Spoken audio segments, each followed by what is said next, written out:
live. Hello, Robbie Strike here. Welcome to end of Windows support for this Windows 10 end of support. Switch to Linux Mint live stream. So that's my website, robbiestrike.com. You can find me there. It's got all my links, my social media, and places like that. Audio check in the chat if you can hear me. Say audio is good or audio sucks. One, if you can hear me. Just to try, we are doing live today. Not a whole lot of, oh, view count's going up now, okay.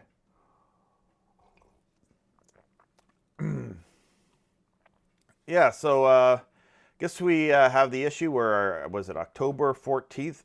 Microsoft Windows will be ending their support for Windows 10, which is Windows 10 has become like the new Windows XP, I guess. I don't know, I've been around for a while. And I remember when Windows XP was end of life, it kind of continued. So I've been a Linux user since like 2006, maybe 2007. I had Linux XP, and I kind of switched over. So one of the first things I did was I bought a second hard drive. Back in those days, actually, Linux would boot off of a CD-ROM. So you'd put a CD-ROM into your computer, and you would load up Linux. Ubuntu is what I was using at the time, and it would load up the operating system, and it would you could basically do web browsing, connect your Wi-Fi off a CD-ROM, which at that time I thought that was like the coolest thing ever. Like you didn't need a hard drive for your computer.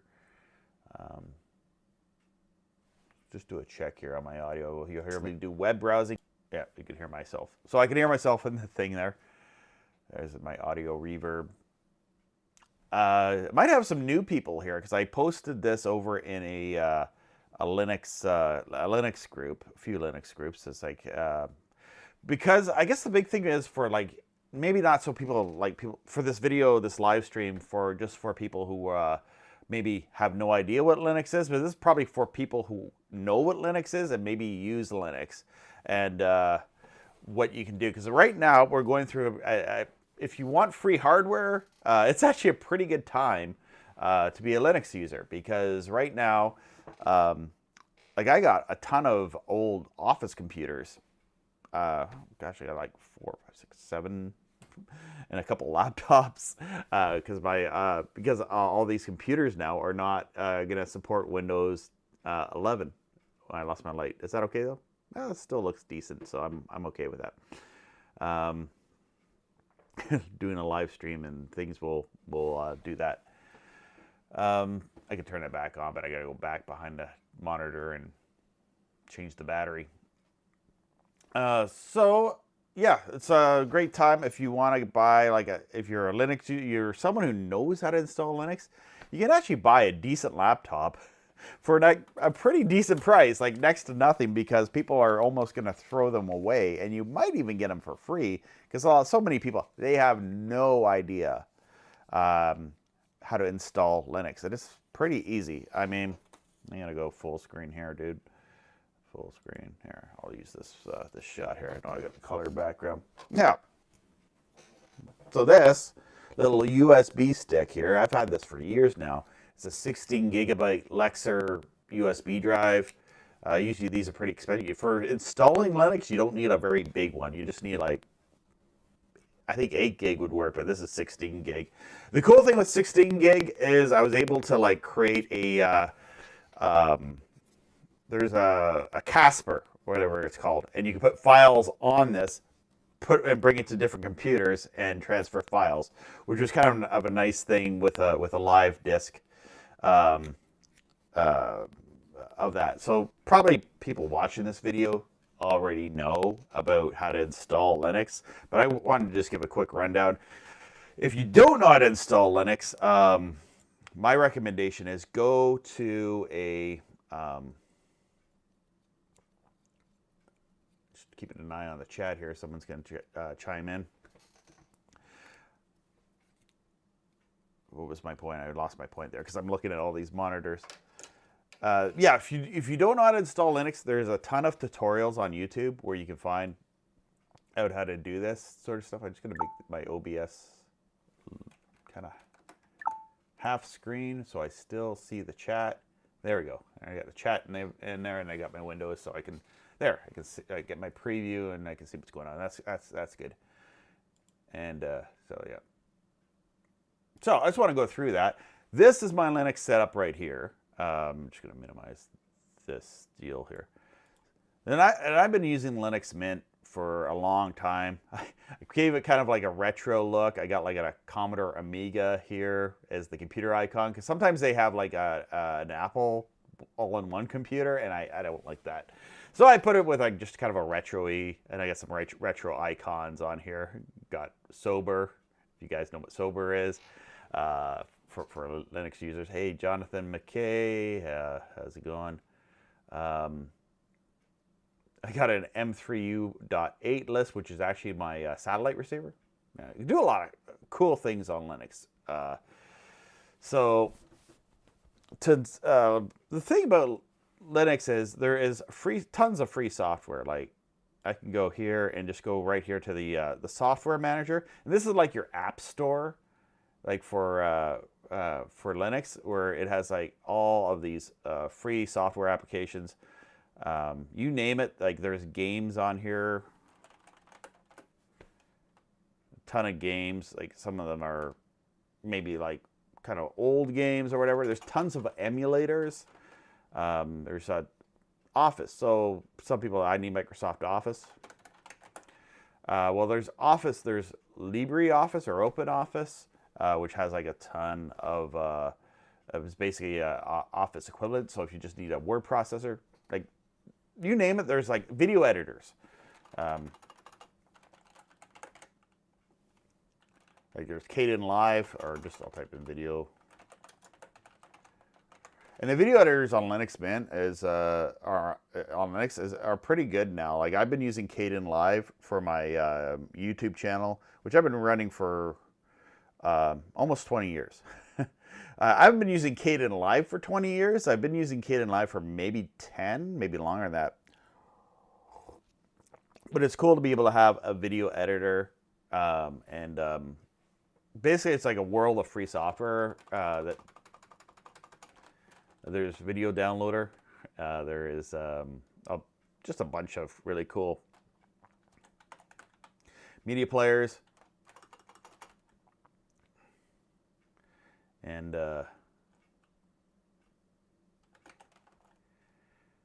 SMP player, Rhythm Box, which is a good software, LMMS if you want to compose music. This is really cool. If you have like a MIDI adapter, you can like compose music and convert it to like an MP3 or sample music and do some cool music editing. You know, tons of free software that you can use on this.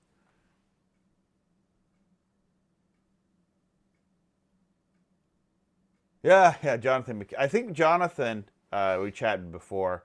You're kind of you're a Linux user, so you're kind of an expert techie individual.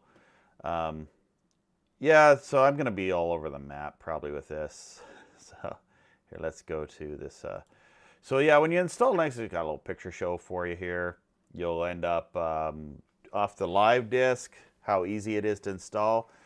Now you can actually just run it off of one of these USB sticks, which is the cool thing, because I got like multiple computers but no hard drives for them. If anyone can tell me where's a good place to get like some smaller hard drives, because I want to kind of fix up some of these computers and get them to some kids, because I know some kids who like to play Roblox. And you can play Roblox on Linux Mint using Sober. I have a few friends that were interested in some computers. It's not going to cost me anything to install Linux on. I just need a hard drive to do it. I do have some old hard drives that I'm thinking of using. Unless there's like a place where you can get some really cheap Amazons. Anyone know of a place, please DM me so I can help me to help other people. That would be really cool. I would appreciate that. Yeah, so when you do install Linux Mint, you'll come to this. You go to a live disk. It will ask like something like erase the entire disk and install Linux Mint or something else.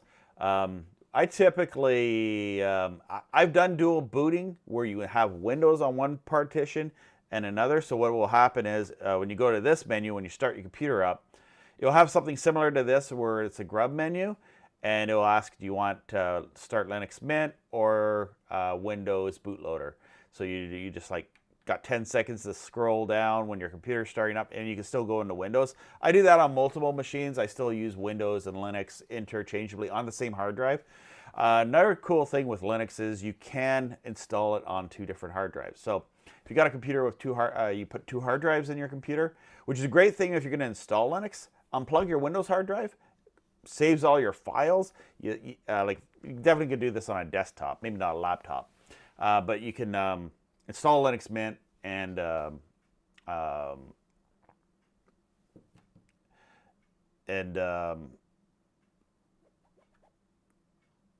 freezing up here. Sorry. Yeah, still use Windows. Multiple ways of doing that. So yeah, I'll do that. You can continue testing. This is just part of the installation process. It's very easy to do. Like in a way, installing Linux is easier than Windows because there's no product key online registration, and you just can install it completely offline.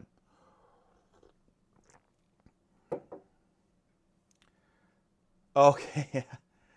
There you go to my TV. Oh, look at the chat here. It's kind of funny.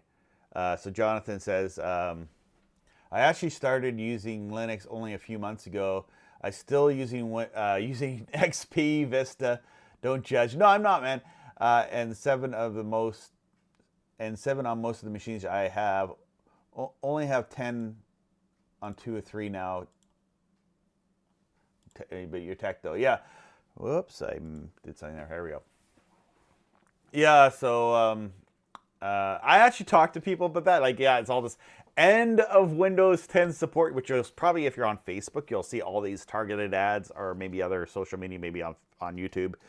You'll see all these targeted ads. It's going to be the end of the world. You need to upgrade to Windows 11. And because your computer is too old to support, even though it's an i7, it's a pretty capable machine for doing video editing and for watching videos and surfing the internet and playing a few older games, well, even newer games, like even if we're playing Roblox or Minecraft, it'll work.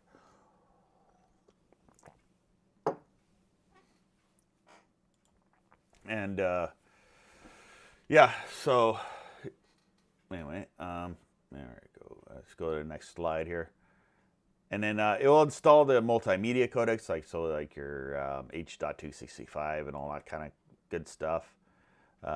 Set your region. This is like just the installation part thing where it does the new partitions and stuff.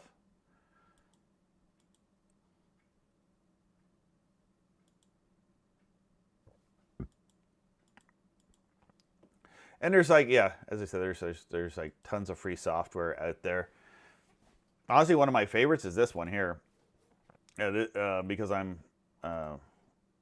Do I have my RTL plugged in? I don't have my RTL plugged in. I think I unplugged it. Oh yeah, I unplugged it for this microphone. So my GQRX is not going to work right now. Oh well. That's one thing I do a lot with. I find GQRX, I actually like that better than SDR Sharp, which is like the Windows version for SDR radio stuff. I actually enjoy, because I'm just listening to analog radio all the time.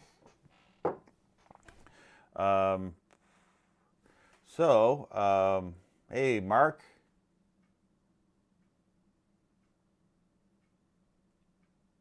Yeah, it's for, Mark says, it's all shakedown for more money, upgrade, subscribe, sign in, register, blah, blah, blah. Yeah, for Windows, it's, yeah, I'm not, see, I'm not like, I'll use Windows 10. Windows 10 was actually, I gotta say, pretty good. And I've been immersed in Linux for years now. I barely used Windows 7 at all. Like when I had, basically when I bought a laptop, my first laptop that I bought came with Windows Vista on it.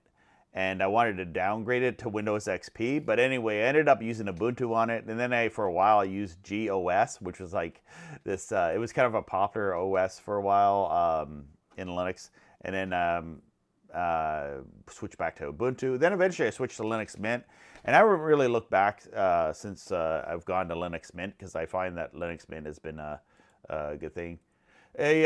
You can join the conversation. I'll drop the link in the chat. So I have this Discord server called the Linux Guru Meditation. Oh, can I bring that in here? Yeah, I guess I'll just bring it here. So this is the my Discord server. So you can join me here. There's like a live chat. You can call in and chat. There's a link in the description of this video. You can join in and call in if you want to do that. I got to drop that link in the chat. It is in the bottom, but I think if I Control V, no, that's not what I want to Control V.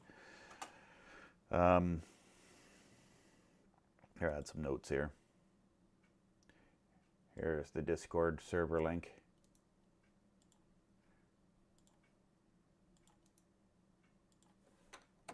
There we go. So yeah, join that Discord server there. And there, got that in the chat.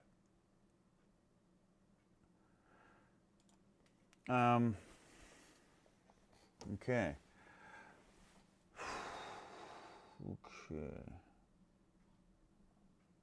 You have more Windows. Yeah, that's the thing is, you'll find if you want free hardware, you'll get like, you know, because like the unsupported things. So all those Windows 7 machines can probably, I guess the question is, are they 16-bit or are they 64-bit processors on them?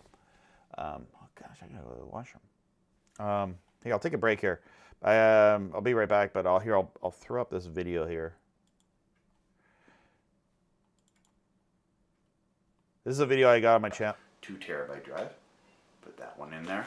So I've had this ThinkPad for a couple of years, and I just wanted to. So this is my. How's the audio on that? Here's a video where I installed a new hard drive in my ThinkPad, and I've dual. So this ThinkPad here, it's. Here, I'm just gonna mute it. This ThinkPad here, it's not compatible with Windows 11. So what I ended up doing was I just installed Windows 10 on it and still use 10. I don't do anything important on it. I basically play Roblox on it, or my kids play Roblox on it. So I'll unmute this here. First thing I need to do is take the battery out of the laptop. I'll be right back. It's going to take a quick. I actually never had this battery out. Use this laptop for years now and never actually. So we can get it out here. What does it say on the back there? Windows 10? Get that out. Here, come on. There we go. There's the battery. Battery. At least it could be changed. How's that audio sound? And honestly, I've never had this battery out. But hey, there's the battery. Get that back in when we need it. In the contacts, put that over there. That's the main thing you got to get out of here to get the bottom of this case off. There's a little bit of dust. Please watch this video in its entirety, which will really help me in the algorithm of YouTube. And also be sure to give this video a like. And if you haven't already, subscribe to this channel and ask all your friends to subscribe with you as well. Just got a little plate here. Do this on my kitchen table. A little plate here to capture all the screws. In this video, we'll disassemble a laptop, remove the old hard drive, install a new one, and set up both Windows and Linux. It's a comprehensive guide for various tasks, including Linux installation. Use the chapter markers to skip to relevant sections or adjust the playback speed in the settings if needed. Get in there. Kind of loosen off the plastic there. I'm just going to go around the edges. Plastic knife is good for that, so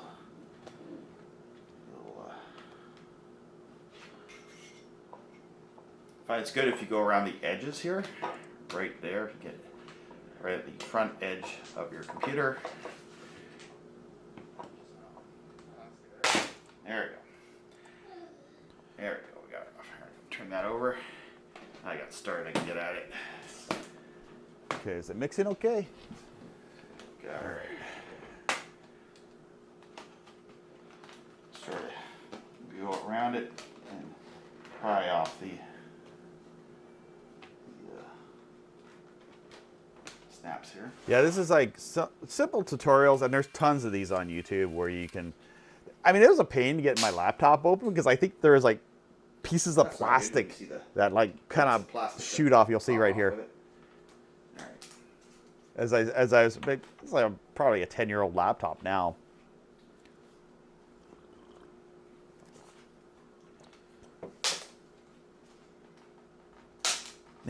Plastic shattering off my laptop as I'm trying to get the back off of it to get the hard drive out.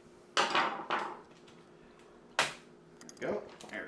But I'm using this laptop now. Laptop's getting old. These little plastic bits are come off. I'm using that laptop for quite a few years. I dusted out when you're trying to change your laptop out. The dust inside it. One thing I noticed here is a little bit of dust here on the fan. Clean that off here. Get that. On the kitchen table. Poor 4K camcorder is starting to not hold the focus anymore. Came off so easily. Here's the hard drive. It's actually surprisingly not too dusty inside here. I got my RAM. It's here. It's covered. Processor will be down there. This doesn't have the.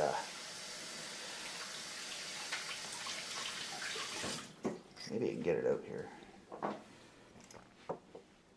There we go. I lifted it up. Just use the bar knife to lift it out.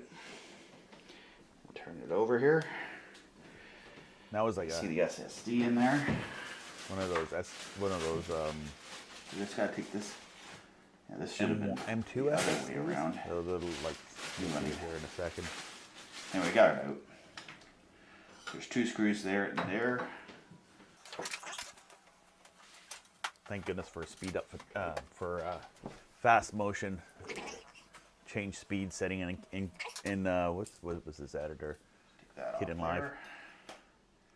That screw.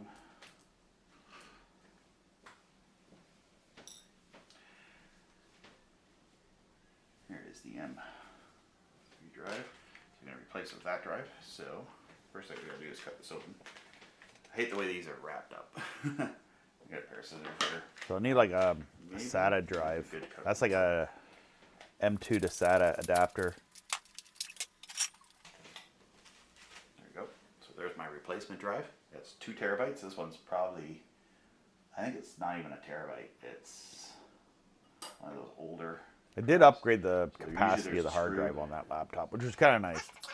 I think I'm using Windows 10 and Linux Mint on the same drive. That. I got that old drive. Here is the old drive here. Read what it says. So here is the new one. My eyesight's not as good anymore, so when I'm looking at the little camcorder screen and I don't see it's in focus anymore, I know it's getting the. Like that's how things look for me anyway. So it's like, oh crap. Leave this so that next time I have to go in here, just have it set up the right way.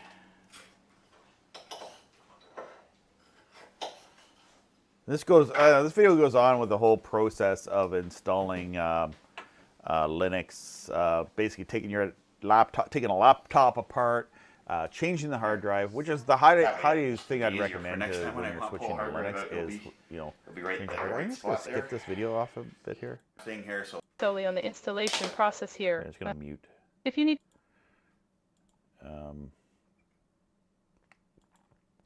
Yeah, if you do have an old hard drive, I kind of do this in the video too. I cover this where you can take the drive and back up your drive. So say you have an old hard drive that you've been using for years and you want to kind of still get the files off of it.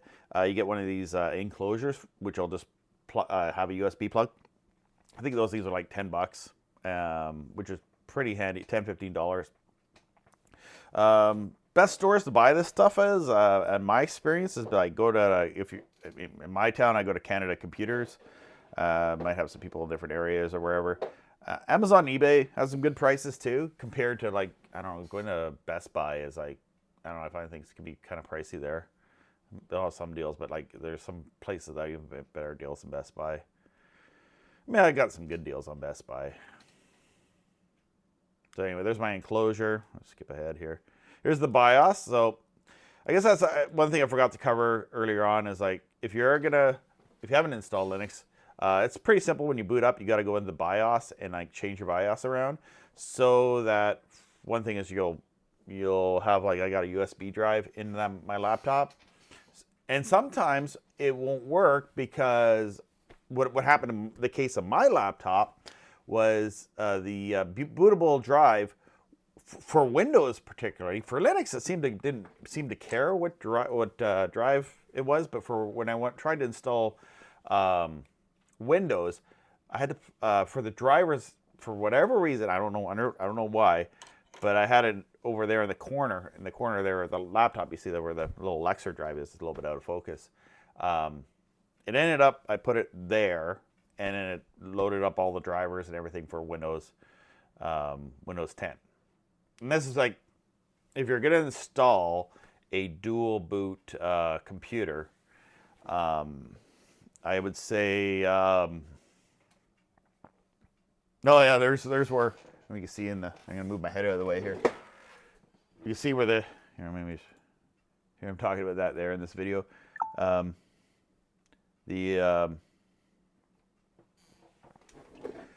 Yeah, so the USB drive worked better for Windows anyway. I think I was able to install Linux, just which port the USB drive was on.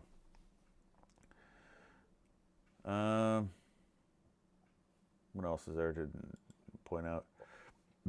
Yeah, so you go through the whole installation process. Let's skip ahead here. So I did Windows, did all the driver, all the updates and everything for Windows. And then I think eventually go into Linux Mint, where I set the BIOS so that it would boot off the USB drive. So you go in what is the BIOS? Is it F2? Is it delete? Or depends on the computer. The BIOS will be, what's your BIOS? Is it F2? Is it delete? To get, like, when you start up your computer. I did a boot up time clock just to see how long, but that's like running off the USB drive. And it was like, I don't know, 10 seconds to boot Linux up off of a thumb drive. And that's actually not on a hard drive. That's on a USB thumb drive. There, actually, here's the drive right here that I use all the time. Anyway, yeah. So if you're a Linux user, you're probably going to find lots of free computers around. You're going to get some computers get thrown out or whatever. People trying to sell them for, I mean, really, if they're not going to install Linux, they're not worth a whole lot. There it is. It's Linux working on her. All the software installation. And there it is with the fresh install. Yeah. So there's that video. So what I want to kind of go through now is where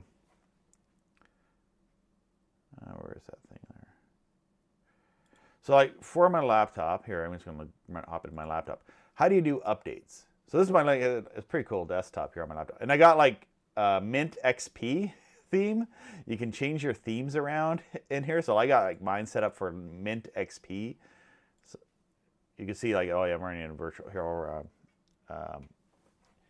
Looks like you can see like we've got two computers going here, and I got like the standard stock Linux Mint here. But this is like my laptop, which I'm no machine connected into. So it's yeah, it's pretty cool. Pretty cool. I'm going to do an update. So to do an update, you just go right there, or on the bottom of your screen, you'll have like this little shield thing here. I like to put on my laptop, I do like to have my, what is this thing, the bar panel, your settings. I want to have my panel at the top. On my desktop PC, I have it at the bottom. It's just like, so if I'm working in multiple environments remotely, I know which machine I'm on. So anyway, there's a Firefox update. There's a firmware SOF, whatever that is. There's a Brave browser update. There's a Google Chrome update, and there's an Opera browser. I have a lot of browsers on my system. Does it have that? Oh no, it doesn't. I guess the kids updated it. The kids updated it. There's a what was the other thing there? There was a sober update. Now, on this newer version of Linux Mint, it's updating all the Flatpak stuff.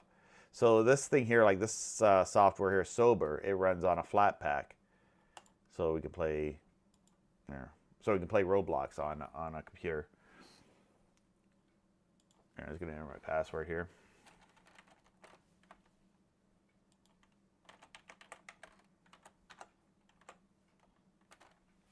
There, so now switch back. So it's just doing the updates. You want to do this at least once a week, maybe twice a week. I do it pretty much a couple times a week because I'm using Linux so much. And it just, you sit there and you can actually do other things in the background while it's updating. That's a key thing you want to do. I think you can set it up for automatic updates. I just never bothered doing that.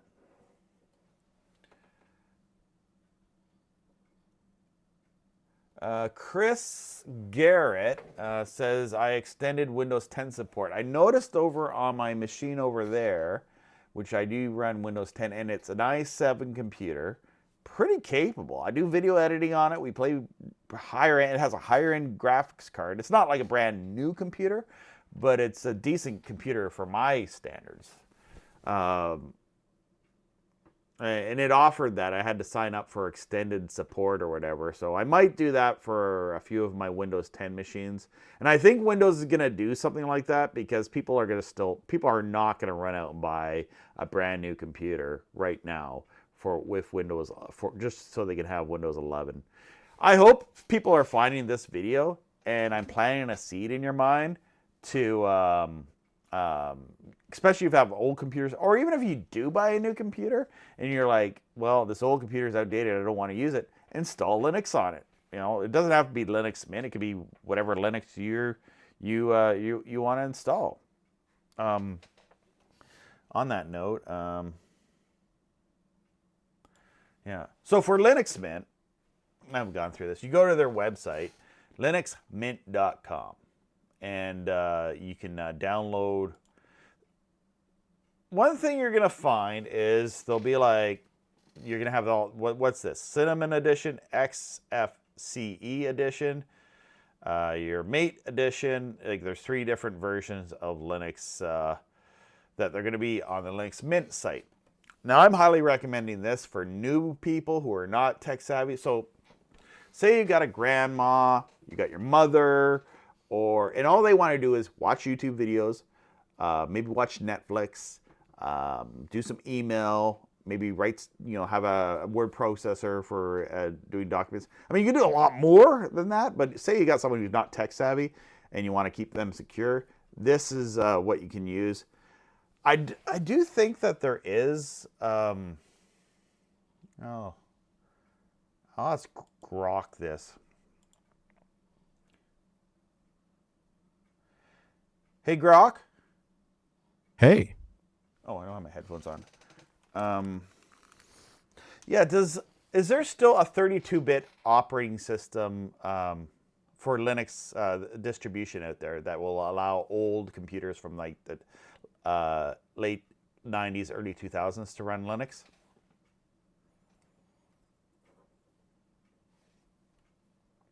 No, if you hear me. Yeah, plenty still hanging on. Debian's got rock-solid 32-bit support, and Puppy Linux is super light, perfect for dusty relics from back then. Anti-X or SLITTAS, they'll boot on a toaster. Grab them from their sites and revive that beast. Is that like really loud? If I sound like really loud, just lean back from your mic. No, if no, not, I'm going into OBS. Here, I dropped this audio. Sorry. Can you repeat that, Grok? Debian's still got 32-bit builds, and Puppy Linux will run on a calculator from '99. Download either from their official site. No updates, no drama. Just flash to a USB and pray the hard drive spins. Yeah. And that's another thing I wanted to tell you guys about. Tell us, I got my... what you want? Headphones back on? Yeah, they're on now. Okay, I'm going to shut up you for a minute, Grok. All right, so this system's up to date. I guess a little check. Oh yeah, I changed everything to have like kind of retro-y computery things. If you do have a system like, for example, your flat pack things, I'll do it on this computer because this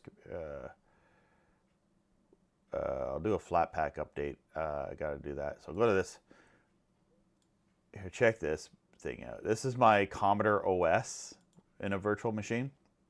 This thing, I love this. Just because it looks so cool for all of its retro features and stuff.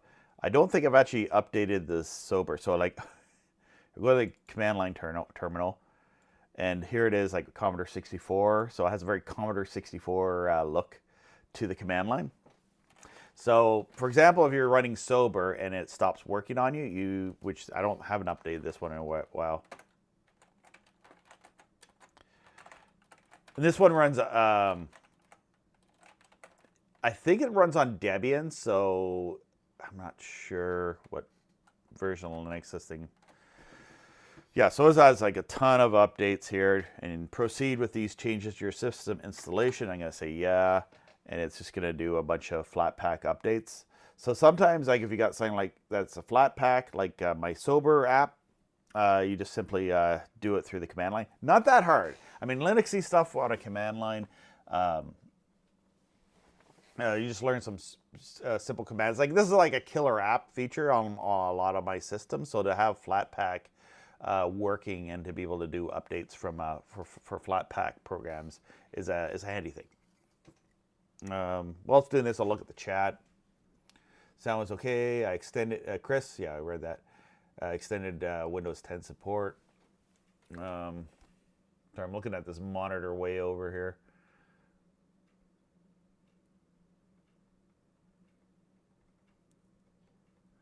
I wish I had like a thing where I can click on your chats here. Jonathan McKay says, when I find dumb computers, I'll start turning them into either file servers like A1 for Pi-hole to block ads network wide. Oh, that's pretty cool.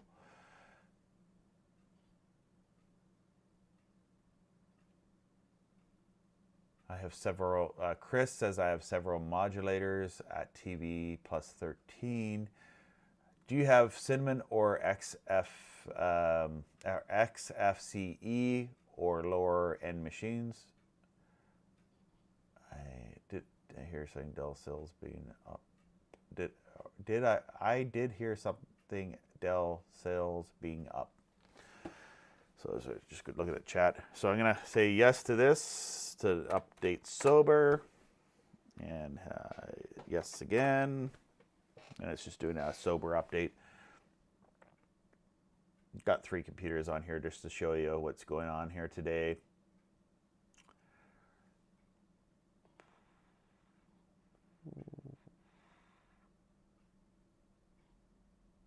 I think on some versions of Linux Mint, the latest versions, you don't have to go in to do a sober update. I think they do that automatically for you. But on some of my older computers, I have to do some command line updates to update all the flat packs. I don't know if I don't know why. It's just because of the different distros that I've used. Yeah, so anyway, just to show you this Commodore OS, like it's pretty neat. They've updated this. They've recently put out an update for this. And there's the windows kind of wobble when you move it. And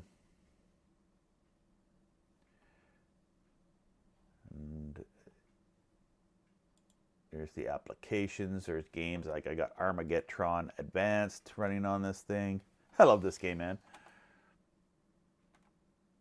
I suck at it, but I enjoy playing it. I think it's ZX to change. No, it's just, and I'm playing this over the network, so it's probably gonna have like some lag to it. So The video quality part looks kind of crap. There you go. I'm going against the wall. Should be getting into the playing games right now. Who cares about me playing video games right now? Oh, he's stuck in the wall there. Cool.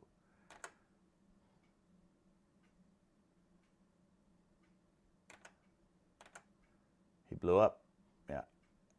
I won one round here on my Commodore. Just a simple old game. I love this game, though. I love the way it looks. There we go. Oh, I thought I was going to crash there.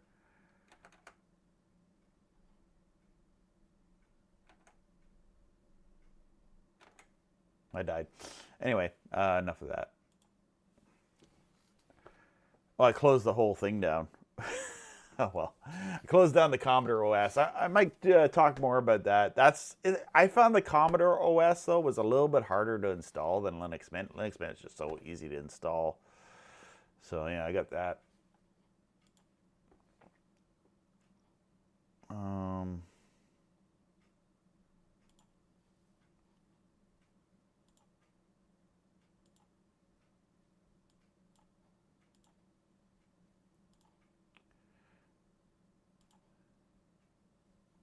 Here, I'll give you another kind of... Okay. This is like a computer I set up. It has Linux Mint Cinnamon 22. I have this set up for my daughter. I think I need to update this one. I have like this thing I love. Oh, no joypad device is hooked up, but it's Q joypad. So if you have a, oh, I'm like my head's on top of that. Let me just. You see Peppa Pig on here. I'm just gonna move my head here. So, yeah, you got. It has a battery thing, even though this is like a desktop. There's no battery deal going on.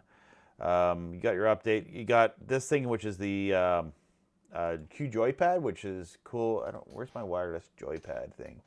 Here it is. Here, I got one of these MSI joysticks, so I can like kind of sit and play Roblox on this thing and just sort of sit back and play like a video game. And so that's how you set up things for all your emulators and stuff like that. Instead of playing on a keyboard, it's one of my killer favorite softwares in Linux. So just do an update here. It has Firefox, Brave, and Telegram to update. I'll do that. Do the update there. Change the thing around for that. And switch back to the retro thing there to the chat. Enter my password. There we go. And I'll just download that. Oh, yeah. I should go back. Oh, yeah. I got to go back into that thing there and make sure I didn't screw that up so bad. So when you do no machine, and I do it a lot. Whoops. Let's log in there. I've screwed it up here. Still in the Armageddon, I could hear the... Oh, cool, it worked. You could hear the audio from this computer, from Armageddon. Well, the mouse is on it, so I screwed it up. Anyway, turn off Armageddon. Oh, dang. I'm gonna go back to this. I did it again. I went into close a window, but I actually closed no machine instead of the window because the thing for that. Leave grid. Let's leave this grid. All right. There we go.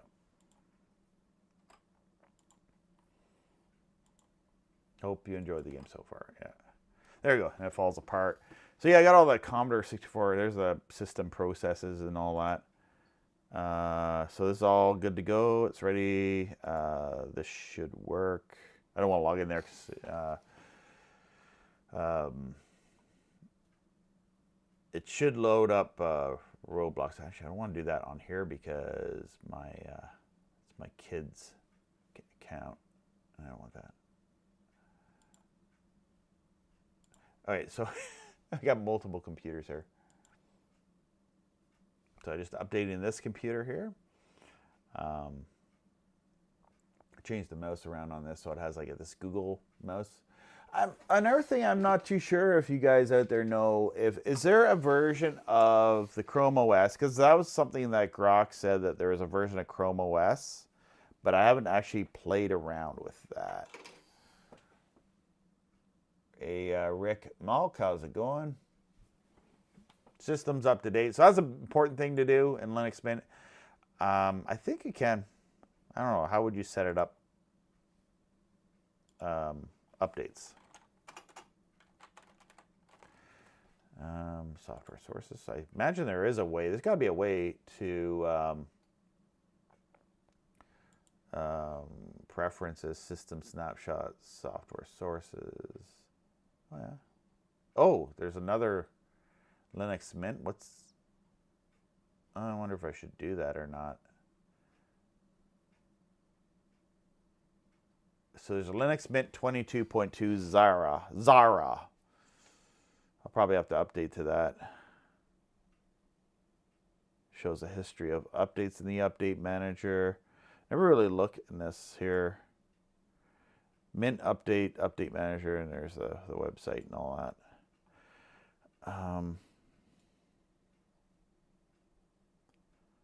So, yeah. So for my daughter, here's our stream there.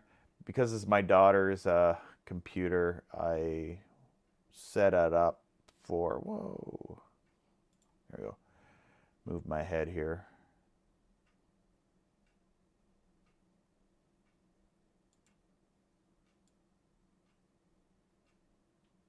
You can see the chat in here too, cool.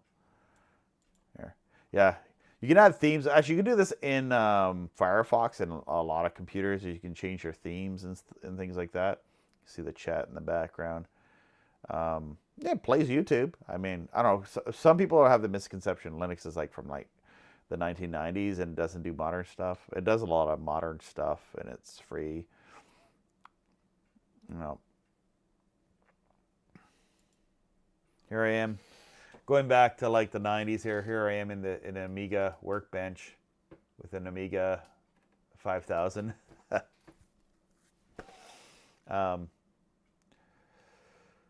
Another thing too, if you like emulators, there's the emulator for Amiga and Atari ST, and I know there used to be people that used to fight over which was better, the Amiga or Atari ST. But in Linux, you can emulate both. Yeah, you can download ROMs off archive.org and play a bunch of old games.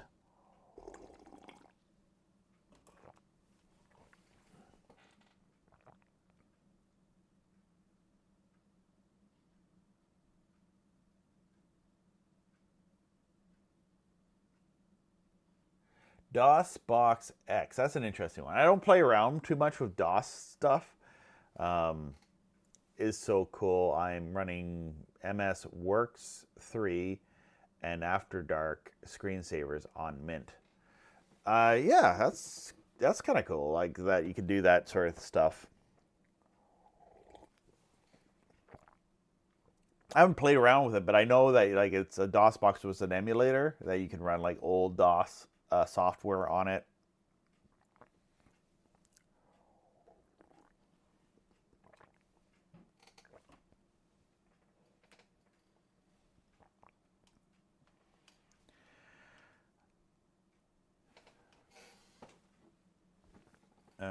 Sorry, I paused on you. I kind of, when I'm running this stream here, I kind of flake a bit, and I just.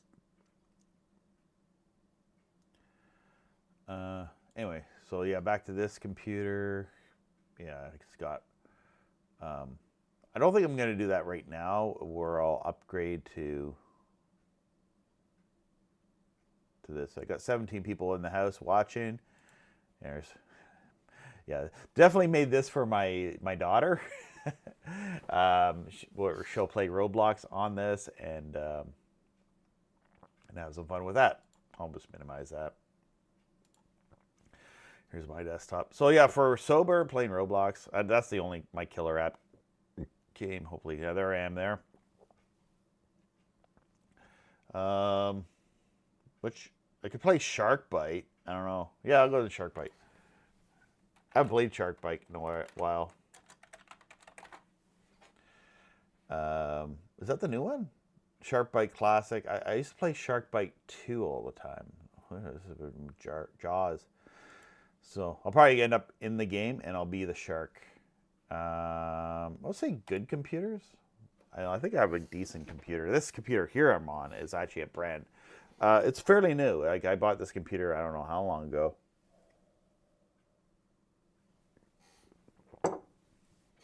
Loading as there we go. So I'll play. I haven't played this in the longest time. Can you hear the audio? Desktop audio. I hear the audio. Okay. Just, for all the people out there who say you can't game on Linux, this is for you. I don't know if it's going to go out in the stream here. My kids will love this, that I'm like, I'm playing Roblox on this. This is what we, like, I do as a family all the time. I don't even care about video games. Someone's going to, like, find me on Roblox and friend me.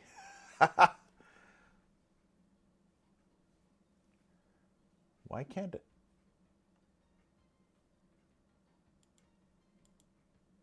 I don't hear the desktop audio, though, eh?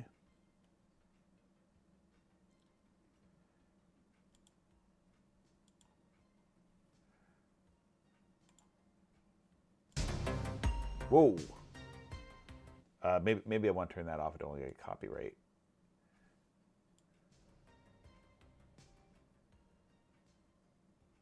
Let's turn it down here.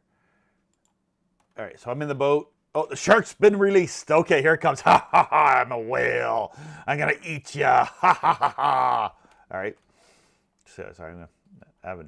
Whoa! The shark has been defeated. Somebody has got a cheat code. Okay.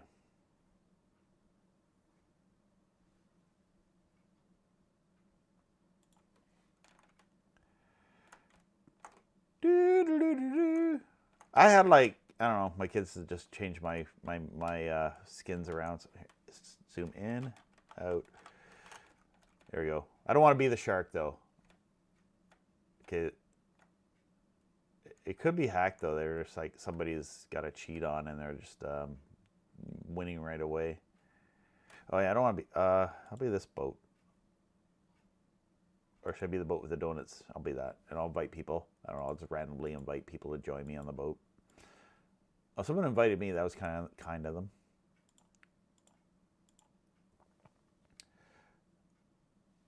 Sorry, I'm going into Roblox. I'll show you a little bit of Roblox here. Here I am in the boat. Here I'm going to go around.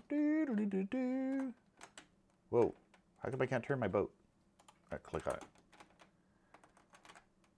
What's going on here? The shark has been released. Ha ha ha, I'm gonna bite ya. Ha ha ha. All right. Oh yeah, I can turn now. Okay. The shark. Oh, somebody's really got a cheat going on in this game. Anyway, I don't know. I'll put away the Roblox for now. And DM if you want to play Roblox with me. I'll on Facebook. I'll send you my screen name. We can play some Roblox. All right, back to the ready. The Atari 8-bit ready symbol. Let's do the... anyone want to join me for a chat? I don't know if I covered everything. I kind of said, hey, let's... my message is, don't throw out your Windows machine or give it to a Linux nerd. All right. Hey, we'll open up the Discord. So this is how I typically do a stream. Chat a bit with the chat. The Discord link is in the chat if you want to call in and talk. I like hearing about Linux. So if you're a Linux user, hopefully you can join in. We can chat some Linux chat. I love talking about Linux. Did I cover? Let's see if I covered everything here. I just wanted to cover Distro Watch. Been meaning to cover that one. And then we'll hop into the Discord if you want to join us in Discord. So Distro Watch, I don't know how accurate thing is, but a lot of people reference this as the place where you find out which is the most popular version of Linux. So I wonder if I can make that a window and a window where I kind of have myself in a monitor. I should fix that so I can do that. There's this setting, there's this. Just mainly, I had a display. Capture. There's that. Oh, there's that. And then there is the video capture source. Just make my head small. Just make my head small here. Transition there. So anyway.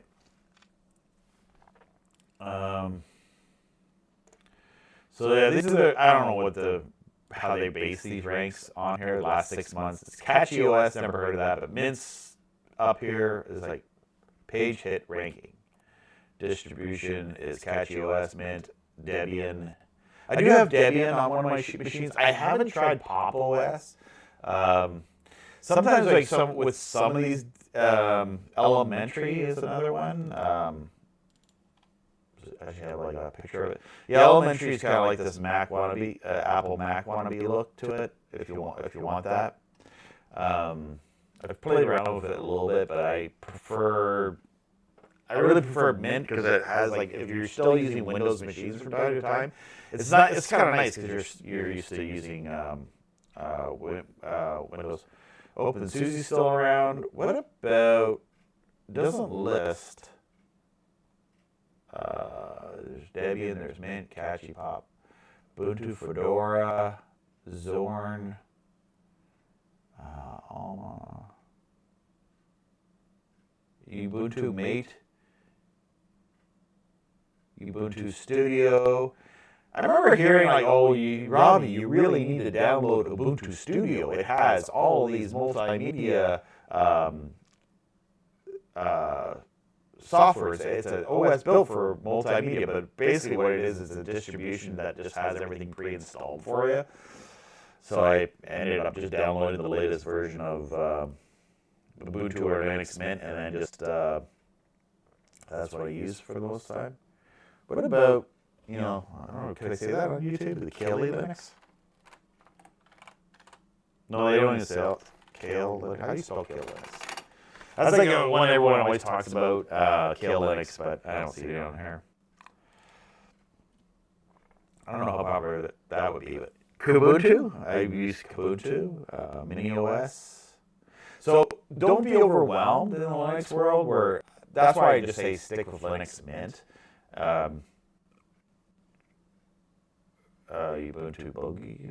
Anyway, they talk. I don't know. Oh yeah, there's Raspberry Pi OSs, which is like wherever they say Raspbian OS, it's essentially a distribution of Linux that you can run on your Raspberry Pis because they're built for those lower powered machines that can do your basic tasks. You can use it as a desktop too, so it's like, yeah. Yeah. So I don't know if I went too deep into this because I went a little bit. I went to where you can download. There's with Linux Mint. I guess the big thing is you're gonna have Cinnamon, XFCE edition, or a Mate. I think they're the lower end ones. Where Cinnamon is the more sleek one. I actually like Cinnamon. This is what this computer is running right now. It's Cinnamon. I have it on windowed on the windowed feature, but. Recommend that unless you got one of the older machines. Maybe try the lightweight ones on an older computer, like depending on how powerful it is. Cinnamon will run on like an i3, pretty much. I would say Cinnamon would run on an i3 laptop if that's what you have. It's still running decently compared to a Windows.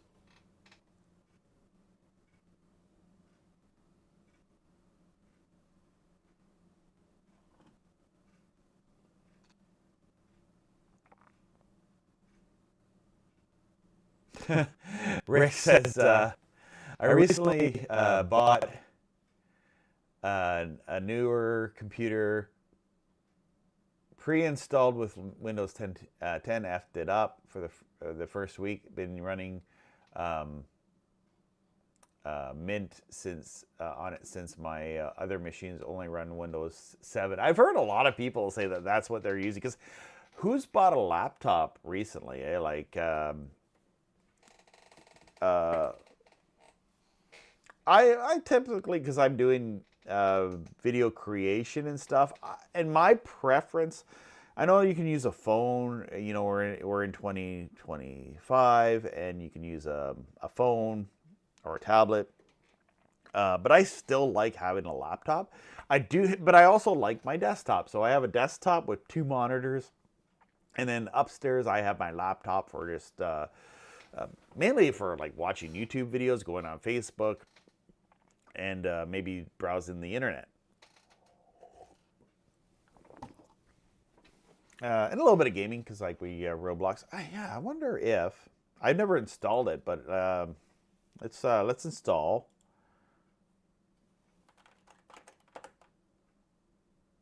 Do they still have Minecraft?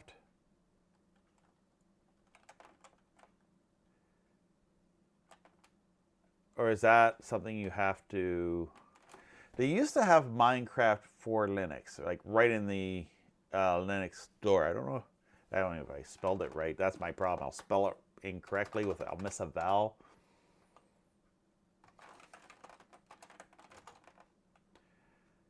I don't know. There used to be Minecraft on here, but I never played Minecraft. That was years ago. So I'm not sure if Minecraft... I know you could play it on here somehow. Anyway, there's a ton of software to play around with on here. The one thing I liked was the... oh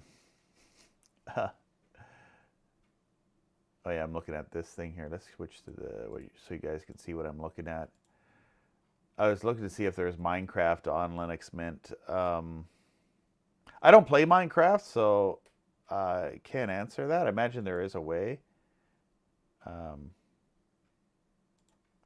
I think there's like a lot of plugins for software. Anyone in the house playing Grand Theft Auto 6 on Linux? I think it's possible. I don't know. I haven't paid for Grand Theft Auto 6. I know that you can get Steam.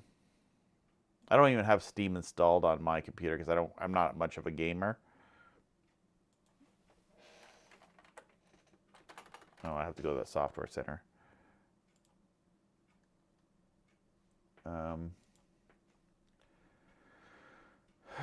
Used to be one of VirtualBox is like right out of the box. Audacity, all these software applications.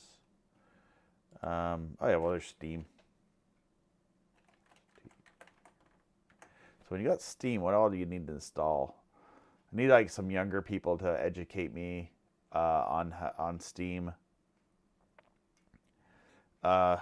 Just as I say, I don't play games, so it's not... I play games that my kids play. That's kind of where I'm at.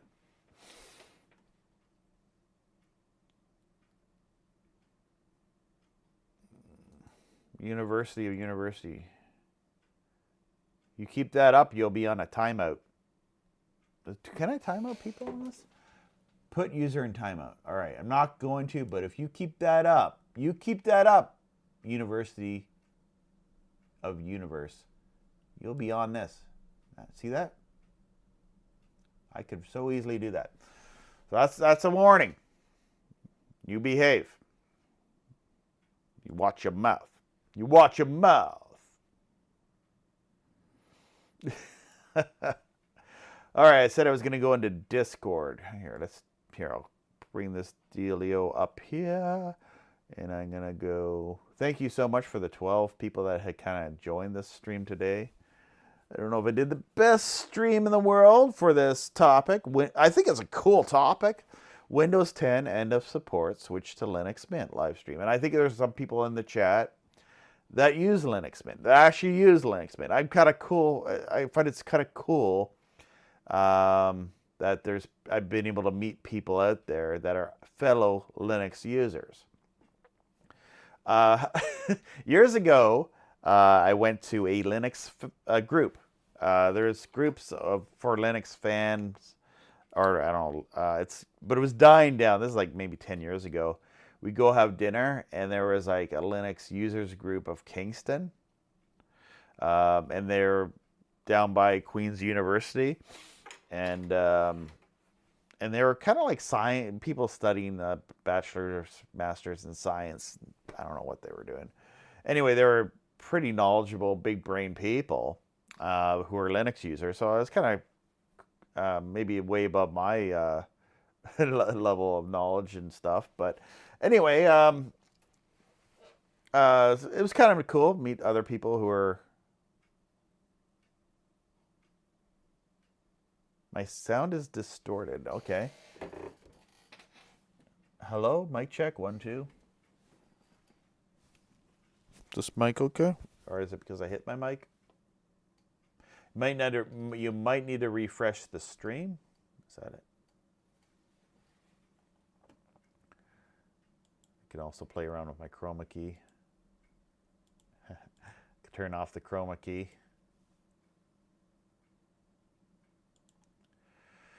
My sound is distorted. Am I sounding okay?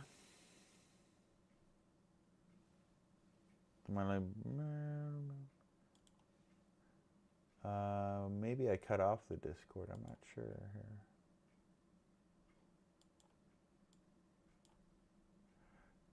here. No one's in the Discord chat.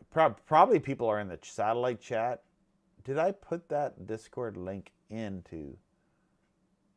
I think I did. Or did I not? It's in this chat anyway.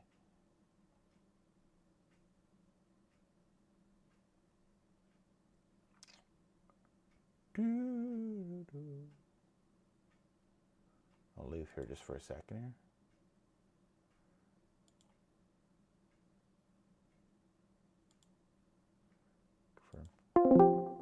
Not that I'm trying to stay here or anything.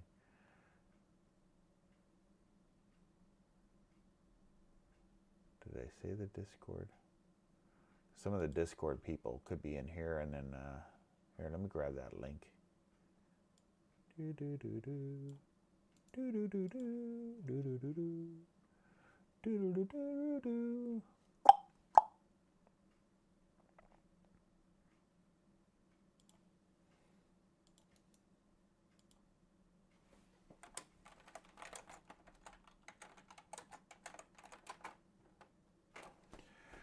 There we go. Put that over there. So if you're in the Discord and you're in the wrong server or something, where is that? Join voice. There we go. Put the voice chat. If you want to call in through Discord, Discord's open up. Jump in there, say hi. We got it's like the Linux Guru meditation. Let's throw that up here, I guess. Okay. Okay, hey, there's some in the chat here. I'll just bring this over here. Okay.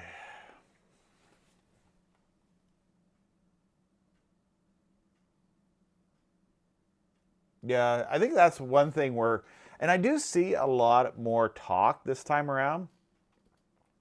What tends to happen with Windows users is every time Windows does an OS change or upgrade, more people like kind of leave Windows and migrate over to Linux because they have the hardware that will run it, and they switch it over and they take the step. I've actually helped a few people switch to Linux they didn't want to install that. What Linus Torvalds says is the biggest reason why people don't use Linux is they don't like installing operating systems. I love installing operating systems, so I'll install operating systems. So I've done that for a few people.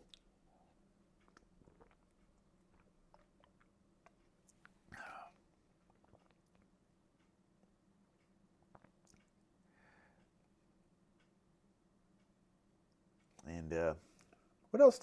Anything else I should cover You want me to talk about Linux for maybe some mid-novice people, not like I don't want to go too super complicated, but like I think there's a mid-range user, which I'm kind of gearing this stream to. Not your super advanced Linux users or anything. Oh, yeah, I want to switch this light up. Yeah, my biggest change.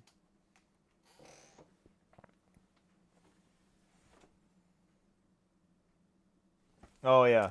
Yeah, the nice thing with... I'm just going to take my headphones off here for a second and grab another power source because I killed this. I can get off camera here. This thing died on me. I'll plug it in and get a new one going. Battery doesn't last very long on those things. There it is.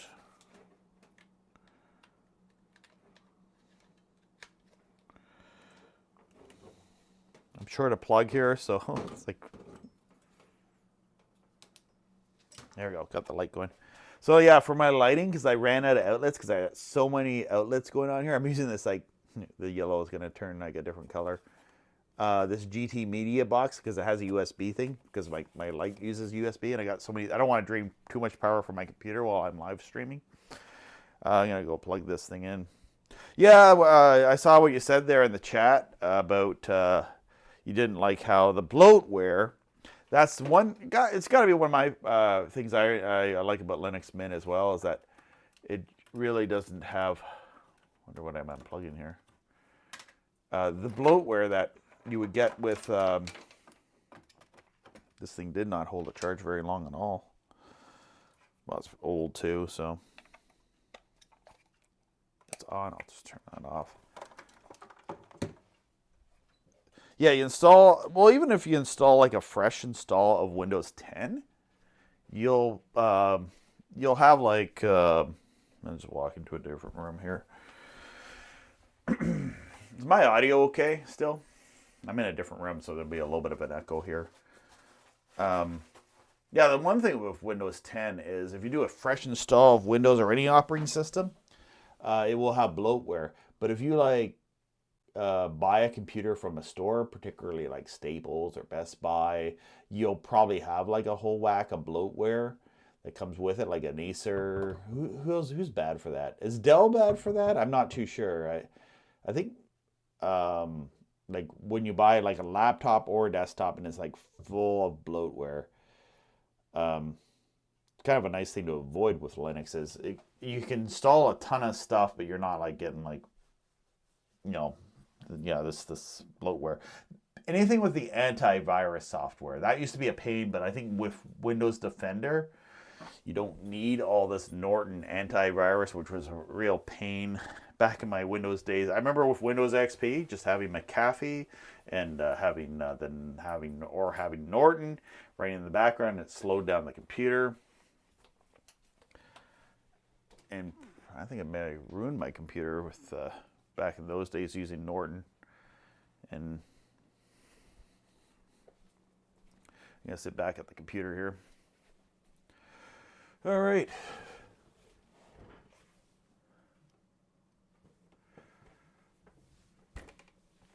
I have to lean forward. I should put the camera here where I can see the chat.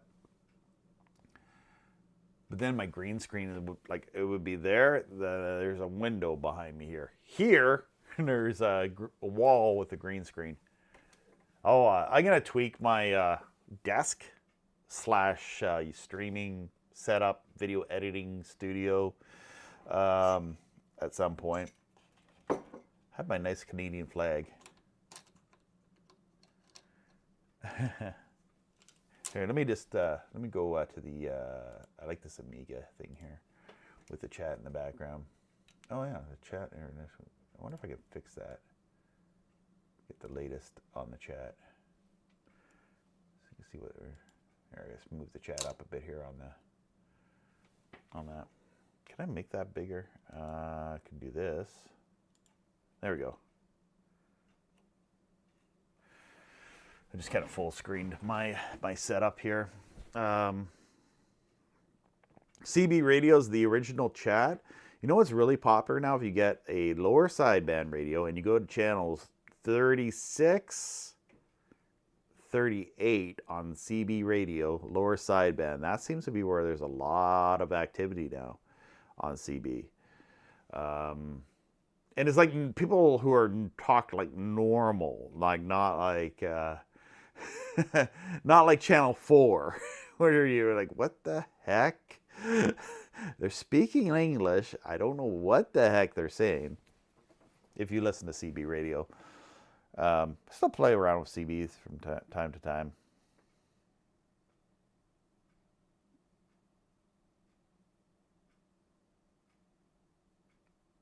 DJ Sub Air made their experience so much better. Got to run back to work for me. Yeah, be going to work soon. Is that light looking better now?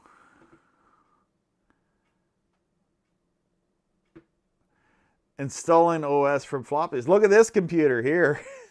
It's like, to get to that, you had to put a disk in, a floppy disk, but it did all that stuff. This is like back in the 80s, right? It did a calculator off a floppy disk.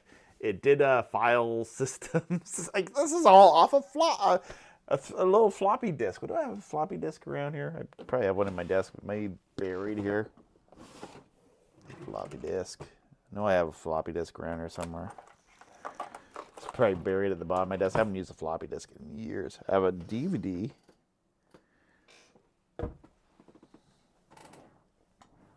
Floppies. Oh, there's one here. This is my wife's. Got some floppy disks here. This is covered in dust, though. Goodness. Yeah, you took one of these floppies. I don't know what's written on this. Windows XP boot disk. That's, there you go. This is a Windows XP boot disk. Memrox. Remember these? This is probably from a while back. What's this here? Is it an air boot disk?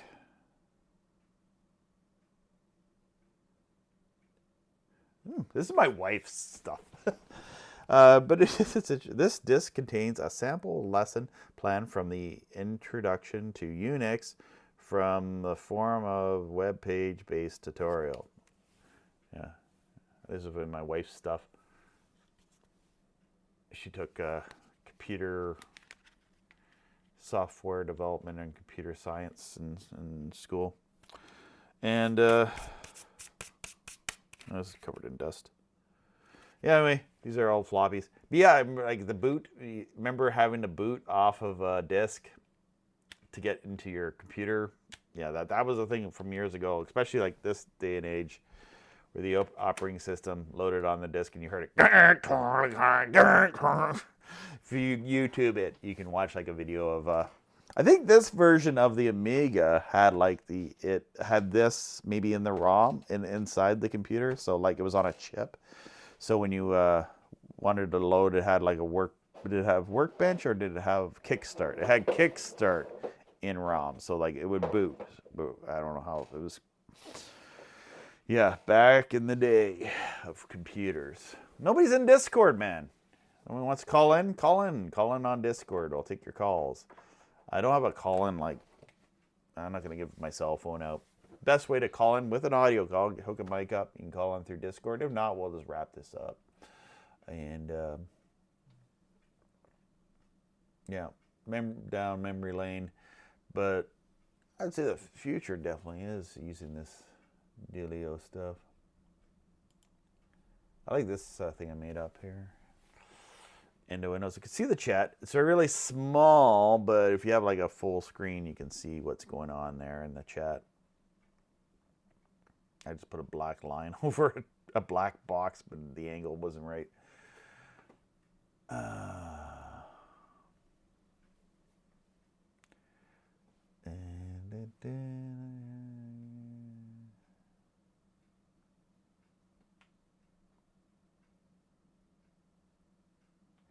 Alex says,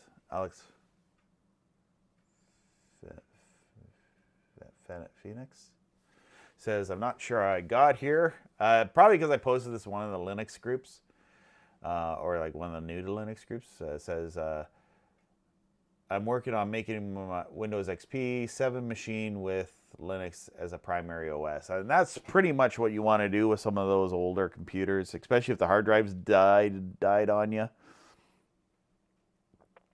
How did I get my saturation so botched here? And see if I can fix this here. Go to my, where is it? Go to my filters. No, not that one. Video capture device. Go to filters. I know that. I go to filters. There we are. Just gonna adjust the chroma key saturation.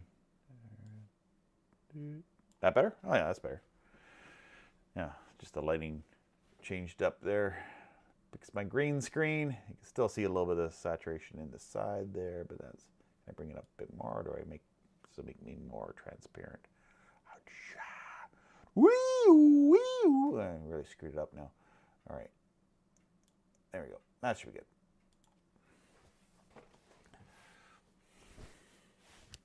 I love OBS, and I'm using this in Linux. But actually, I think the stream's actually gone really well today. I was like thinking, oh, I'm going to do a stream about a pro Linux stream propaganda piece in Linux, and then the thing is going to crash on me big time. But actually, no, it held up. It held together. That's another battle I've dealt with. Is like I listen to the uninformed people, and they're like, you can't do multimedia in Linux, or they'll say some crap like that, and then they'll be like, been doing a YouTube channel for years now, and basically I've kind of wanted to try to do as much in Linux as I possibly could. Even the big Linux YouTubers have like, they still were like, I don't know, 10 years ago anyway, would still be using like Windows machines or whatever to do their stuff, yeah. So what will happen with Windows 10? Probably like same thing as a lot of you people out there who have Windows XP, Windows 7. It will still work. Don't do your banking on it. Maybe don't any secure passwords. Maybe you want to be careful of that for network security. I'm not an expert on that kind of stuff, but imagine it would be something to like that font that the Grok used when I made this thing. It uses like a computer.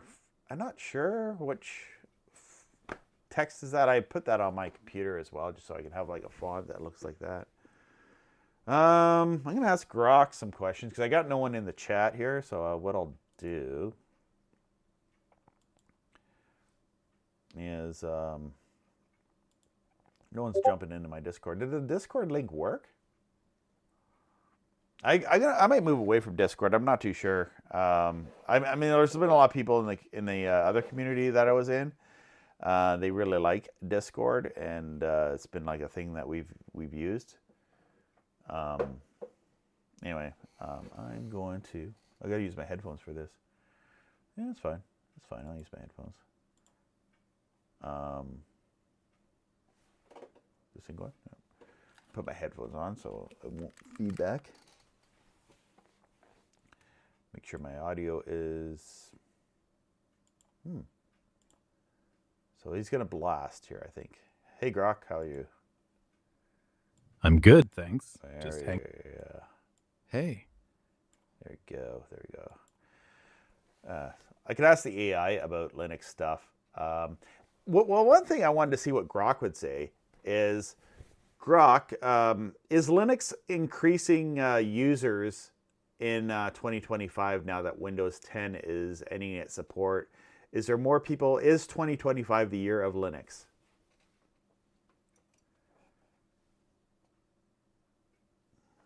Yeah, absolutely. Linux is spiking big time this year, especially in Europe, where it's doubled to over 5% of desktops since last spring. With Windows 10 dropping support in October, folks are ditching the upgrade headache for for Mint or Ubuntu instead. Not quite everyone's on it yet, but 2025's looking like the real turning point.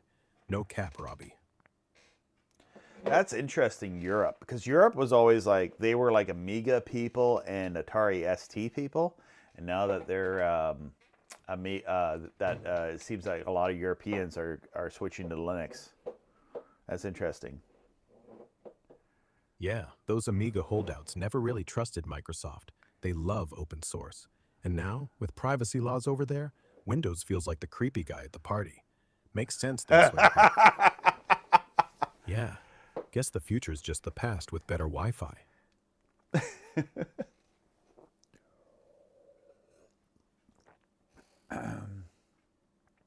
People are saying that, yeah, but Windows. I don't know if I trust Windows for like, yeah.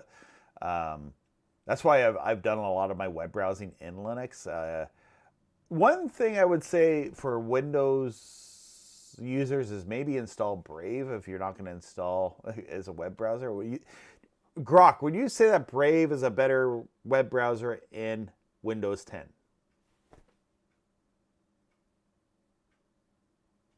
Yeah, for Windows 10, Brave's smarter. It blocks ads and trackers out of the box, runs faster than Chrome without eating your RAM, and doesn't hand your history to Google. If you're ditching Windows soon anyway, why not treat it like a safety net till Linux takes over? There you go. There's your answer from Grok. So I was wondering about I had another question. Ask away.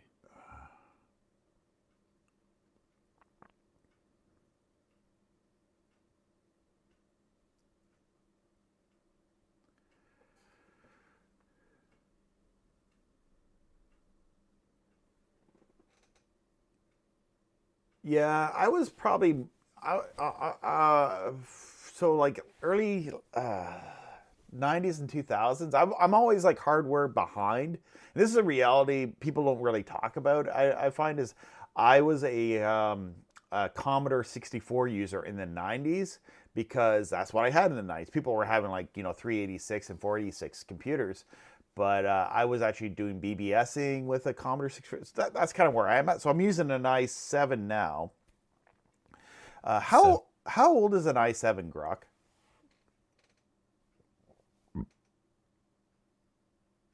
Nice 7? Yeah, how long has Intel been making i7 lines of computers?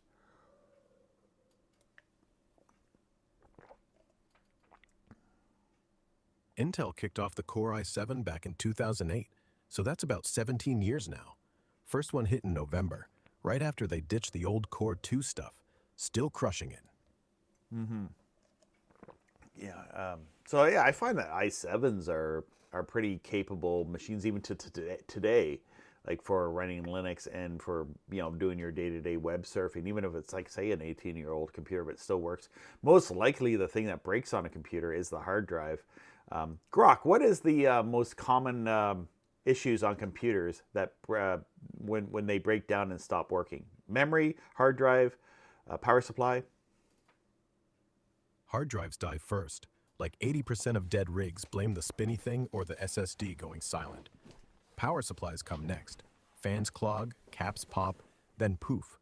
Memory, third place. But if yours is buzzing or blue screening, yeah, RAM. Swap them out cheap, start there. Cool.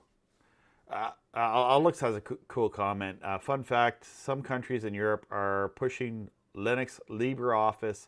I think it might be Denmark or Switzerland. Yeah, I think, Europeans seem to be always ahead of the curve with that thing.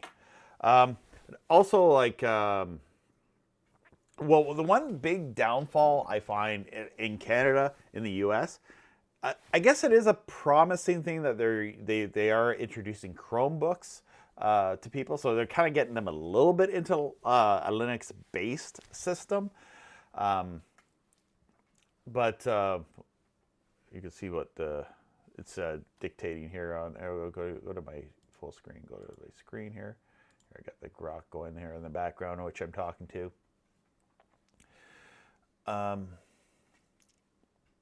Yeah, Denmark's already 99% Linux in their schools. Heard they're even blocking Microsoft on government PCs. Chromebooks are sneakier though, like technically Linux under the hood, but Google's steering the wheel. Still, baby steps. At least when kids crack them open, they find out there's more than just Candy Crush. So, Grok, is there a Chrome OS that will run Android apps that is easy to install with no registration? Yeah, grab Chrome OS Flex. It's Google's free, no-strings version you flash straight to a USB, boot up, and Android apps fire right from the Play Store. 0 accounts needed at first, though you'll want to sign in for the good stuff. Download from their site, plug in, done. No dev hacks or waiting around. This is new to me. This Chrome Flex, Chrome OS Flex, our cloud.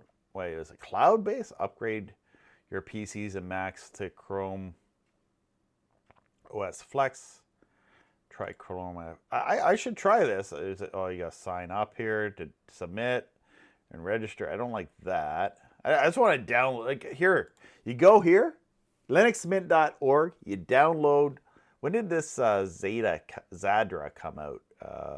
Linux Mint Zadra. When did that release? So Linux Mint Zadra will support until 2029. So you get like 4 years of support out of it. It comes updated software, brings references and many new features. When did this come out? Grok, when did Linux Mint 22.2 Zara come out?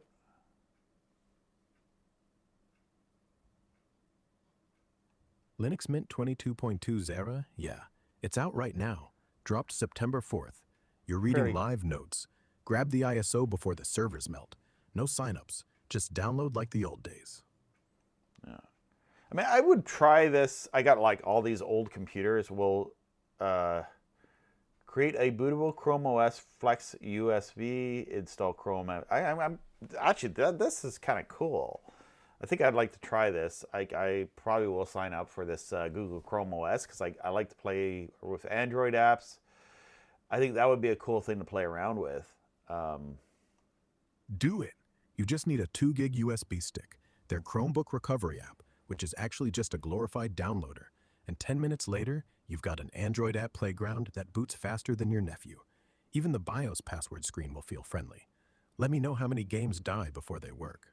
I gotta play around with this. This is looking cool. Yeah, so Chrome OS Flex, if I have time. I should probably put it on some of these computers too. Can Chrome OS Flex play Roblox? That's the killer app, you know? No, sorry. Chrome OS Flex skips the Play Store, so Roblox won't run without jumping through hoops, like Linux tweaks or web hacks that usually crash. Grab a real Chromebook if that's your fix. Flex is more web and Netflix than gaming.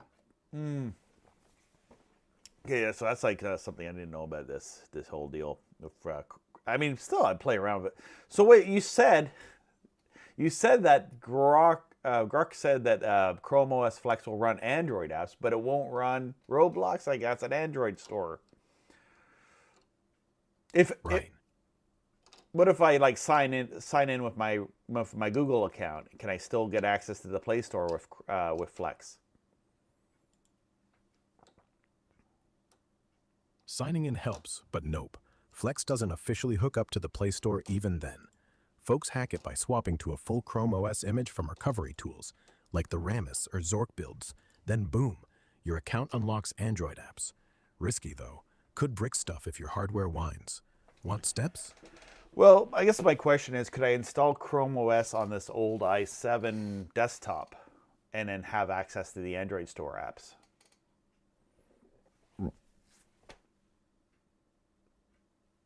Yeah, you can. Grab Chrome OS Flex, but skip the vanilla version since it skips the Play Store. Use the Chromebook recovery tool with a recovery image like Ramus for Intel. Flash it to USB, boot off that, and sign in. Once it's running real Chrome OS, Android apps pop right up, no hacks. Works fine on i7s from back then. Google even lists yours as supported. Just back up first. How do you know what mine is? I don't. I was just guessing. You've got an old i7, right? most of those from the early 2010s, Sandy Bridge, Ivy Bridge. Chrome lists as supported, even though half the time they just lie. If yours has UEFI, you'll be fine. If not, well, we can still make it work. So yeah, are there any Canadian schools having Linux in the classroom? Yeah, it's picking up. Stuff like Ubuntu shows up in tech-savvy districts, especially Ontario and BC, where budgets hate Microsoft bills. One teacher's got whole labs on Debian for math coding. No crashes. Kids love it. Not everywhere yet, but Canada's sneaking ahead quietly. Yeah, I feel that's where like Linux needs to be, is in the schools, so kids can. I think the biggest trap is like getting kids to use Microsoft and Apple products, where especially if they're kids and they can get like secondhand computers on the cheap for next to nothing, and it's like a kid project where or a parent that can like install Linux on their computer. Absolutely. Imagine every kid gets a $60 box they can break. No parent tears. Right now in the US, Windows is like 45% of school desktops. Flip that to Linux, and suddenly, the math budget doesn't vanish into licensing. And yeah, hand-me-down i7s? Perfect. Just throw Kubuntu on them. Let the kid blow up Minecraft servers. Apple can't compete with free. Interesting. Yeah.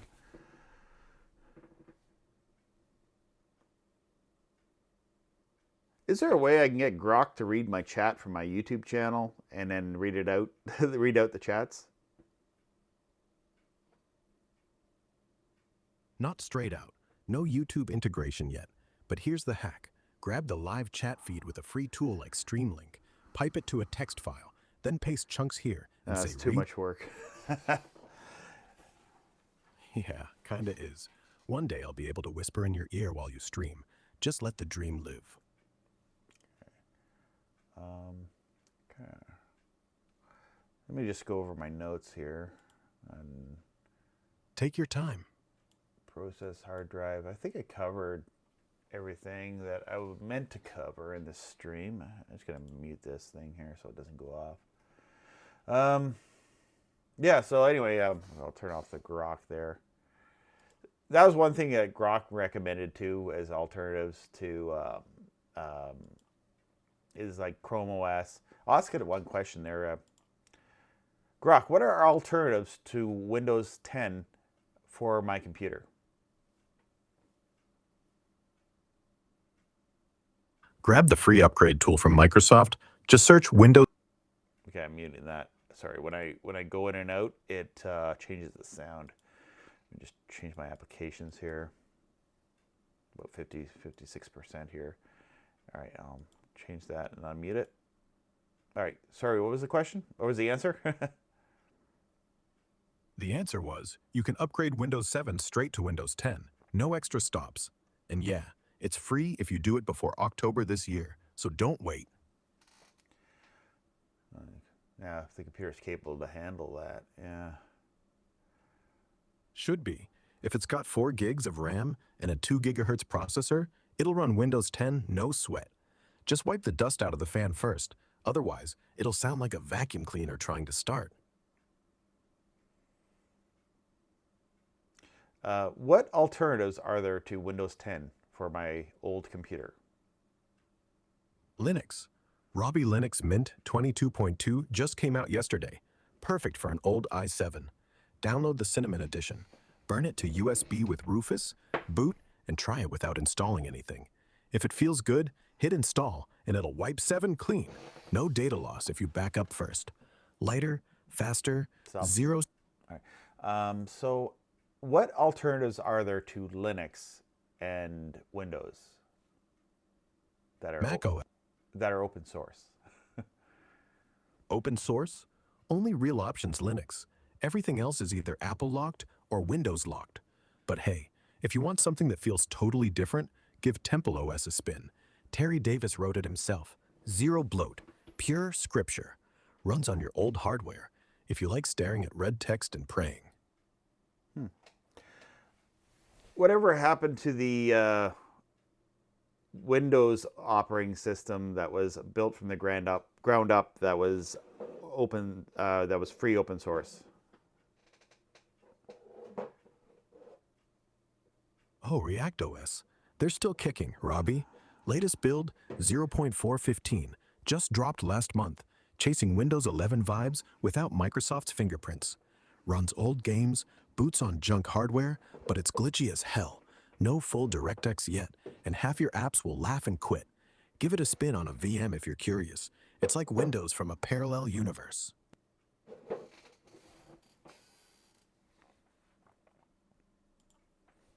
All right, pause for a minute. I got to talk here. All right, so it's it's React OS. I remember that was talked about in explaining computers. He's one of the YouTubers I've seen videos on, and he showed that, but they don't show like the bugs and the glitches, which I guess not having DirectX would be a big factor for it not to work. Yeah, where are we at now? We're 11:45. What did I start? So yeah, an hour, 10 minutes.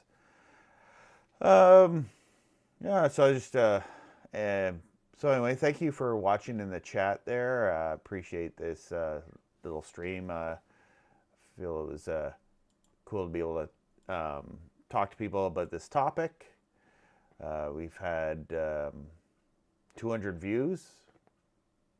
Well, more of like 18 to 20 viewers, and then kind of people dropping in and out. Also, the time is not the best time like to do a live stream. I know Thursdays at 10 in the morning. What's up with that? But it actually works for me. So hopefully some people might catch the replay and enjoy that. And yeah, you can reach me. All my links over here at robbiestrike.com, or is it all my links, or is it a link tree, whatever it is, where you can just find all my social medias if you want to chat on that. Yeah, so I had a picture, but I can't show you. I have a bunch of old hardware, but my problem right now is finding sourcing some hard drives. I'll need to source some hard drives to install Linux on it, even potentially making them dual boot machines. I don't care if people want to use Windows as well. They go right ahead. I like being able to give people the options. I think I got one of my computers. I don't know if I talked about this, but I had one computer here. This, I'll bring it up here on the screen here. Let me just move this. Whoops, that's not the thing I meant to move. Move this thing. Here we are, and pop this guy up here. There we go. Yeah, this computer, it's funny because the hard drive is, if we go in the file system here. Or is this computer frozen now? The monitor switched off because it was, maybe I can't. Yeah, it's a crashy computer because it is actually using a monitor from like, I'm just gonna close that down. It's like my monitor from, not my monitor, my hard drive, probably from an old laptop, so you could hear it rumbling and spinning inside of it. But it still works, like, so, yeah. I got this monitor here. Oh, I don't know if I covered that on this stream, but computer monitors. I did a video a little while ago, but you don't need to watch it or whatever. But it's like, if you go hit up the thrift stores, you can find like computer monitors for like about $10. One key thing you want to really look for, because you might see 10 monitors, but look at the back of them. You most likely want one with an HDMI input. They do have them, but a lot of these monitors have like the display port plugs. Here, got this here. This is a big ass display port. Yeah, take these off. There's a display port here. I got a bunch of wires here. time for show and tell with Robbie. All right, there. Yeah, you get some of the wires. Let me make myself big here just for a second. So there's this type display port, which you'll see on the back of monitors. These are okay. They'll give you HD, good 1080p feed. If your computer has this on the back, most likely you have a laptop with like a HDMI output. Sometimes your laptops will have this. It looks like an HDMI, but it's not. It's a display port, if you've seen that. So you want to watch out for that. You can get like adapters that will turn this into HDMI and just basically on a wire, no power needed. I have a few of those. I think I have one on this computer to hook up to my monitor because it doesn't have an HDMI output. You got to get an adapter from this to HDMI. So you got to watch out for stuff like that. I'm kind of hitting up thrift stores, finding these things, these DisplayPort wires, and grabbing them when I can find them. It's kind of one of the things I'm looking for. I have a lot of keyboards and mice. I lucked out there. That is another thing you'll need for fixing up old hardware. Some good keyboards, some good mice to play around with. I gotta show you one more thing. I'm gonna just turn off my chroma key here for a sec here. Here, turn off the chroma key. There we go. And switch back to that. Just for some of my tech nerd friends out there. Oh, I found this. I got to show you this. Make my head big here. There we go. I found this. Look at this. $14 for a control. There, made myself bigger there. Yeah. Anyway, yeah. So I made this short, and it's working really well. I think I had to spend about $14 for the adapter. We got it right here, so they can plug like a regular coax cable into this dealio, so I can listen to the antenna. Because where I do my live, this is like in my basement. So if I turn this thing on, I wouldn't hear hardly anything except FM and yeah, just the FM. But if I bring it upstairs, I would hear. I love listening to shortwave. Yeah, that's a button. It does do something. There seems to be a button on that. Oh, I think it changes the modes. I didn't know about that. I'm still learning this radio though. Yeah, this is my this is like one of the ultimate well-built Grundig, the Grundig satellite 700 for my shortwave radio listening. Yeah, $14 is a good price. It was in pretty good shape. It was dusty, but I wiped it down. I usually do if I take things to the thrift store. So usually those big old D batteries. Yeah. But I was freaking happy as anything to find this because I love listening to shortwave radio, listening to CB radio, pirate radio stations. It's like this thing now, eh? Oh yeah, I'm in the middle of this review. It's been a pain to take the time doing this. So I'm going to be reviewing this dealio. I really like this radio. This is my internet radio. Chaoyang radio. So stay tuned for this. This is a portable radio, internet radio, but AM/FM shortwave. It does have signal sideband. That's a big question people always ask. Is there signal sideband on it? Yes, there is.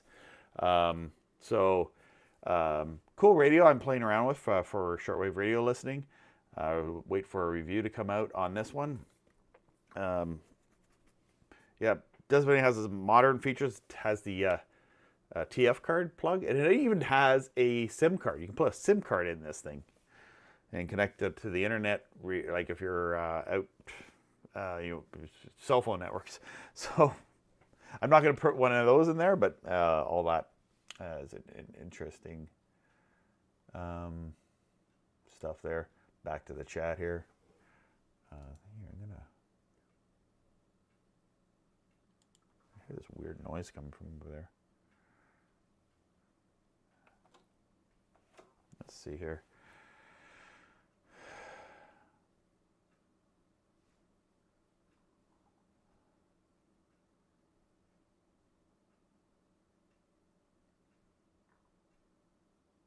Okay, yeah, that's a cool one. Yeah, I think I saw a video on that.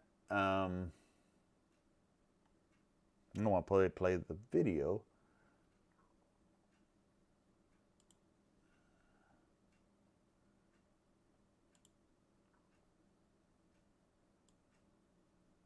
Just want to Google that.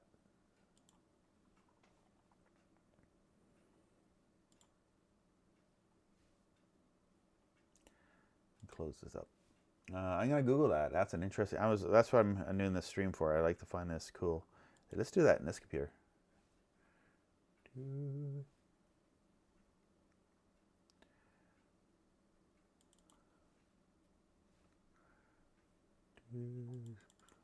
with me here as I. Oh yeah, there's the sound effects on that thing. No, we're not going to watch Jack Hartman right now.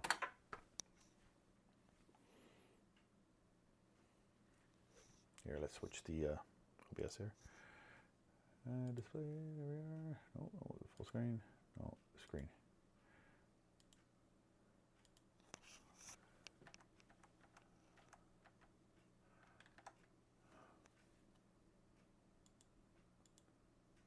Yeah, that's it.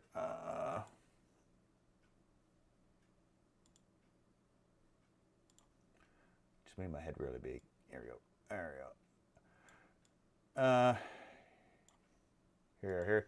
Yeah, so here's that, what you're saying there. It loads off a floppy disk. Who said that in the chat? Alex said that. Yeah, that is kind of cool that there's a floppy disk OS that will basically, you boot it up a floppy disk, and it will have some basic programs. That's pretty darn neat. Like for old computers and stuff. Yeah. Not too familiar with that, but that's if I look at their website here. There you go. The old ViewSonic thingy. Is it open source? Yeah. Is it, so is this Colorby? Tiny yet incredible. Corby OS is a tiny yet incredible powerful OS. Requires only a few megabytes of disk space, 12 megabytes of RAM to run, but features set applications for word processors, web browser, and over 30 exciting games on one disk.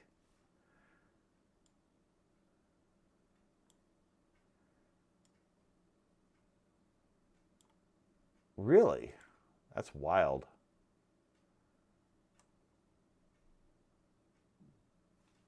Yeah, that's in 1.44 megabytes.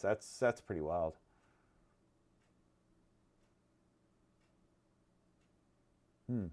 Yeah, I imagine it would have very limited options. Basically, like if you booted up a Workbench machine or something, and it's like, okay, there's a clock, it's a file manager, it's like having the Commodore 64 OS. Like this one guy I met, he's been spending the years building the Commodore OS. Yeah, that's really pretty neat. So anyway, I think I'm gonna. Yeah. Anyway.